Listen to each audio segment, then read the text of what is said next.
यतीमी साथ लाती है ज़माने भर के रंजों का। सुना है बाप जिंदा हो तो कांटा भी नहीं चुभता।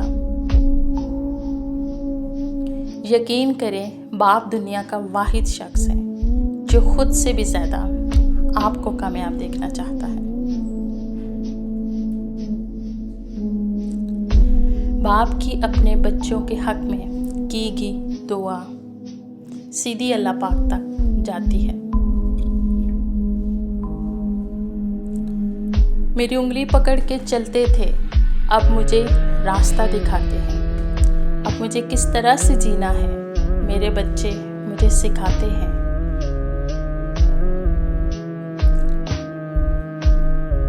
ज़रा सी तबीयत क्या नासाज हुई मेरी आवाज़, बच्चे वकील को बुला लाए तबीब से पहले। अजीज तर वो मुझे रखता था रग जान से, ये बात सच है मेरा बाप कम न था मेरी माँ से।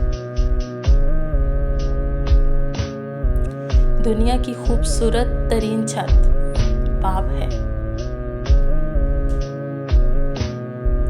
कभी वक्त मिले तो अपने वलदैन के चेहरों की तरफ देखना, आपको पता चलेगा कि आपका मुस्तकबिल बनाते बनाते वो खुद कितना टूट गए हैं।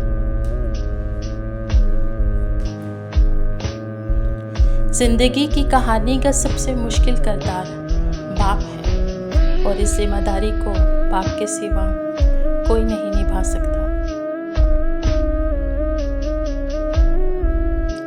मुफ्त में सिर्फ माँ बाप का प्यार मिलता है, इसके बाद दुनिया में हर रिश्ते के लिए कुछ ना कुछ चुकाना पड़ता है।